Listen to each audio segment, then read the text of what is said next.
উনি বলে ঘুম থেকে লাফ দিয়ে উঠছি, একটা দৌড় মাইরা ঘরের ভিতরে ঢুইকা গেছি, যে দেখতাছি রে আমার 7 বছরের ছোট ছেলে সেজদার মধ্যে পড়া রইছে, মাথা ডালগি দিয়ে তোলা দিয়া আমি তাকে দেখছি 7 বছরের পোলাটার চোখগুলা লাল হইয়া রইছে, চোখ দিয়া ভাইয়া ভাইয়া পানি পড়ে। ডাক দিয়ে কইলাম বাবা রে, এই ঘরের মধ্যে 7 দিন তুমি কি করো? সন্তান ডাক দিয়া কয় আব্বা 7 দিন আগে আপনি না আমারে বলছিলেন এই কবরের মধ্যে তাইকা জান্নাত পর্যন্ত যাওয়ার জন্য হাসর মিজান ফুলসিরাত নামক যে কঠিন জায়গা আছে ওই জায়গাটা পাড়ি দেওয়ার মূল মাধ্যম চোখের পানি। আব্বা আমার আল্লাহ তো আমি সন্তানরেও মাফ দিত না, এই জন্য আমি কান্দি, আমার আল্লাহ যেন আমারে মাফ কইরা দেয়। চিন্তা করছো নি রে ও আমার হোমনা রামপুরের বাবারা, তোমার 7 বছরের পোলারে মোবাইলে কার্টুন না লাগিয়ে দিলে ভাত খায় না, মোবাইলের ভিতরে টিকটক ভিডিও না লাগিয়ে দিলে ফোন সন্তান ভাত খাইতে বয় না। আর ওই সন্তান 7 বছরের বয়স আল্লাহ তাআলার কবরের ভয়ে কান্দে। কান্না করার কারণ হইল উনি বলতেছেন আমার আব্বা জানের কাছ থেকে শিক্ষা। সন্তানের জন্য জাকারিয়া নবী কান্দে আর কয় আল্লাহ তোমার কাছে ইবাদে কাজ সলিহিন নেককার সন্তান চাইছি, এমন একটা সন্তান দিছো এই সন্তান দিয়ে আমার চাইতে তোমারে বেশি ডরায়। আল্লাহ গো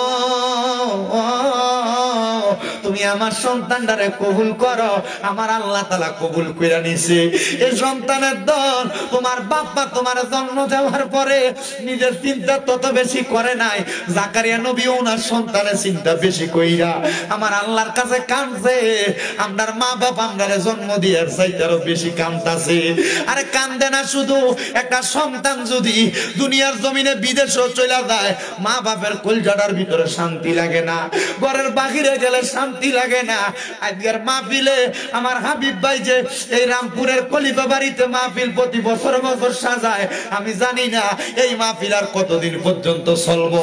হাবিব ভাই যদি মারা যায় এই মাহফিলটা কায়েম জানি থাকবো নি।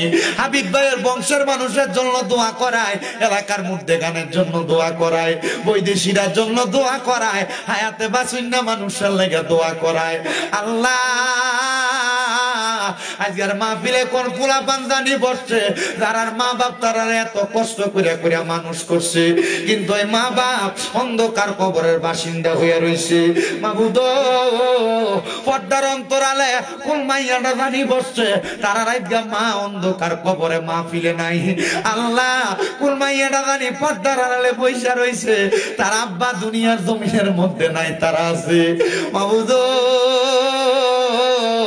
যারার মা নাই যারার বাবা নাই তারার মনে শান্তি নাই। জাকারিয়া নবী সহ সব নবীর দোহাই দিয়া দোয়া করলাম আল্লাহ যাদের মা বাবা কবরে প্রত্যেকের মা বাবার কবর জান্নাতের বাগান বানিয়ে দাও, প্রত্যেকের মা বাবার কবর নাজাতের ফয়সালা কইরা দাও, প্রত্যেকের মা বাবার কবর নূরুন আলা নূর বানিয়ে দাও। আল্লাহ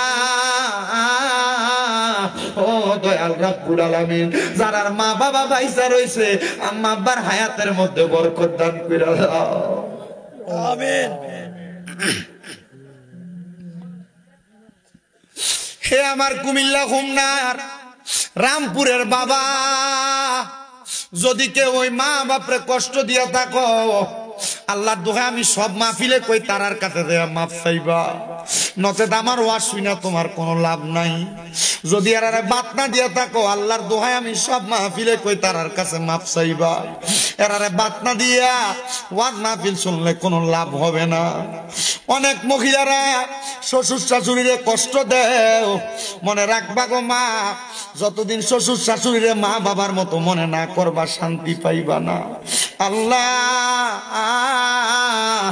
ও দয়াল আল্লাহ আমরা প্রত্যেকের দোয়া কবুল কইরা নাও, আমরা প্রত্যেকের দোয়া কবুল কইরা নাও, আমরা প্রত্যেকের দোয়া কবুল কইরা নাও।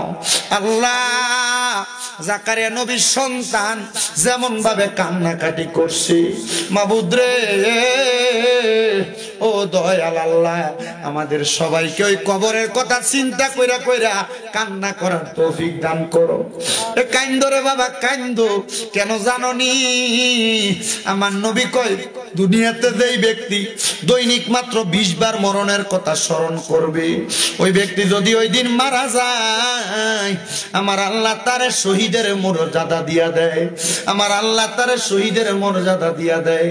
আল্লাহ দুনিয়ার জমিনের মধ্যে আমাদেরকে মরণের প্রস্তুতি নেওয়ার তৌফিক দান করো।